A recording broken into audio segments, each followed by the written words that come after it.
What's the simplest way to find an S-1 filing for delisted companies or private firms? It should be out there somewhere. And I'm going to look to see a delisted company. I'm going to type in Enron. So for those of you not familiar with Enron, it was a scam of a company that went belly up around '02. I forgot the period here. It's fine here.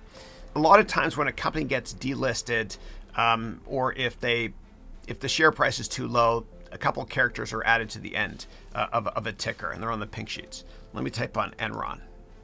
Okay, here it is, Enron Corp. This company, it was a big bankruptcy. Okay, here we go. And let's look at the, okay, I'm gonna go to the classic version here, and let's search for the S-1 on, what a great question, on Enron.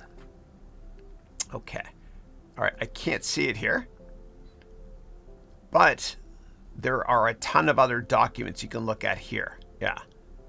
Next 40. Wow, it goes back to 96 as well. Is that right? Okay, yeah. Wow. Okay, let's go back here. Let's see how far the data goes back. Sometimes it goes back only 20 years or so. Okay, so the oldest one we can get here is right here, which is an 8K. Okay, which means an annual, or which means a press release. Yeah, and it's you can read it here. It's all text-based as well. Don't believe these numbers. It's all fraudulent anyway, as Enron went belly up. What you can also do is this. If the company is still in existence,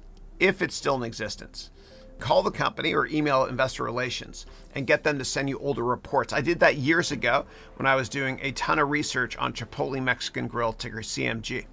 What I did was I compared Chipotle to McDonald's because I thought that Chipotle was like McDonald's was in the 1960s in terms of same-store sales growth.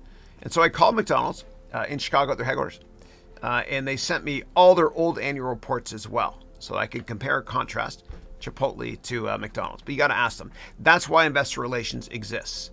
I want to show you guys a better website than SEC, though, if you want to download financial data. bamsec.com. And a lot of people on Wall Street use this now. It's not that expensive. You can get a free 1-month trial if you want. So if you type in a ticker here, what you can do is, and this is just sample data, but you can actually download all the financial statements here directly. You see right here? So if I click here, download, right, for this income statement here, statement of operations, same thing as an income statement. If I click download here, it goes directly into Excel. Now it won't work because I'm not logged in, but you'll be able to put it directly in Excel.